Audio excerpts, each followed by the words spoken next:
नमस्कार दोस्तों, आज मैं आपको धर्मराज जी की नित्य नियम की कहानी सुनाने जा रही हूँ। एक नगर में बहुत ही न्यायप्रिय, प्रजा की सेवा करने वाला तथा धार्मिक स्वभाव का राजा था। वह राजा सभी व्रतों को बड़े ही श्रद्धा भाव से करता था। साथ ही धर्मराज जी की पूजा कथा भी नित्य नियम से किया करता था। एक दिन धर्मराज जी उसके समक्ष आए और बोले, राजन, तुमने अपने धर्म कर्म से स्वर्ग में अपना जगह बना लिया है, इसलिए मैं स्वयं तुम्हें लेने आया हूँ। और जाने से पहले अगर तुम कोई वर मांगना चाहते हो तो मांग लो। प्रजा की हित चाहने वाला राजा बोला, हे प्रभु, मेरे पास आपका दिया हुआ सब कुछ है।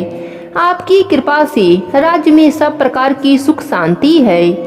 फिर भी मेरी इच्छा है कि जैसे आपने मुझे दर्शन देकर स्वर्ग जाने की बात की, वैसे ही मेरे सारे प्रजा को भी दर्शन दीजिए और अपने साथ स्वर्ग लोक ले चलिए। यह तो संभव नहीं था।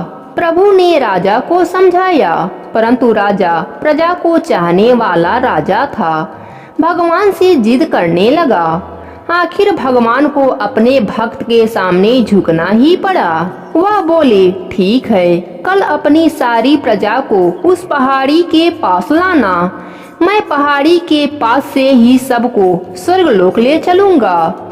राजा अत्यंत प्रसन्न हुआ और भगवान को धन्यवाद दिया। अगले दिन सारे नगर में ढिढोरे पिटवा दिए गए कि कल सभी पहाड़ी के नीचे मेरे साथ पहुँचे। वहाँ प्रभु आप सबको दर्शन देंगे, साथ ही स्वर्ग लोक ले चलेंगे। दूसरे दिन राजा अपने समस्त प्रजा और परिवारजनों के साथ लेकर पहाड़ी के ओर चलने लगा। चलते चलते रास्ते में एक स्थान पर तांबे के सिक्कों का एक पहाड़ दिखाई दिया। प्रजा में से कुछ लोग उस ओर भागने लगे।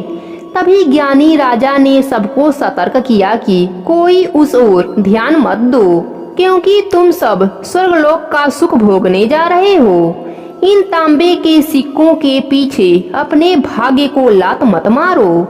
परंतु लोभ लालच में वशीभूत लोग तांबे के सिक्के के पहाड़ी के ओर भागे और उन सिक्कों की गठरी बनाकर अपने घर की ओर चलने लगे। वह मन ही मन सोच रहे थे, पहले इन सिक्कों को समेट लें, स्वर्गलोक तो फिर कभी चले जाएंगे। राजा खिन्न मन से आगे बढ़ा। कुछ दूर चलने पर चांदी के सिक्कों का चमचमाता हुआ पहाड़ दिखाई दिया। इस बार भी बचे हुए प्रजा में से कुछ लोग उस ओर भागने लगे और चांदी के सिक्कों की गठरी बनाकर अपने घर की ओर जाने लगे। उनके मन में विचार चल रहा था कि ऐसे मौके बार बार नहीं मिलते हैं।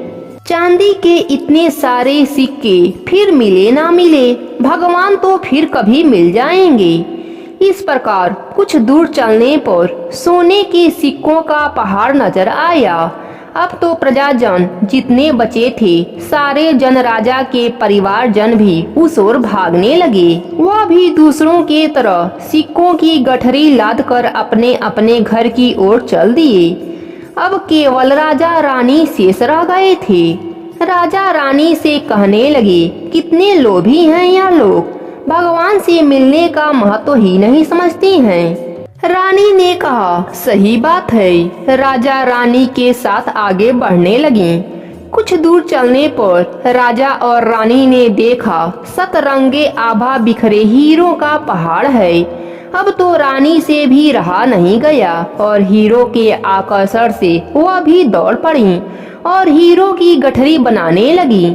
फिर भी उनका मन नहीं भरा तो साड़ी के पल्लों में बांधने लगी।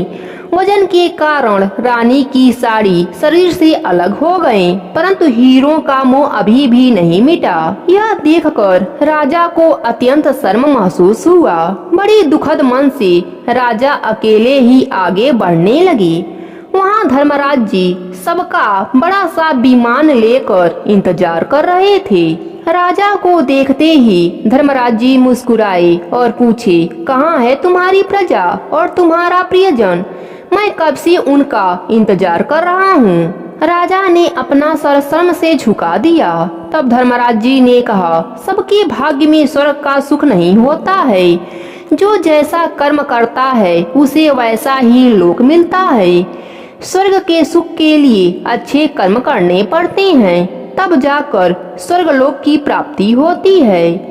इतना कहकर धर्मराज जी ने राजा को विमान में बैठाकर स्वर्गलोक ले गए।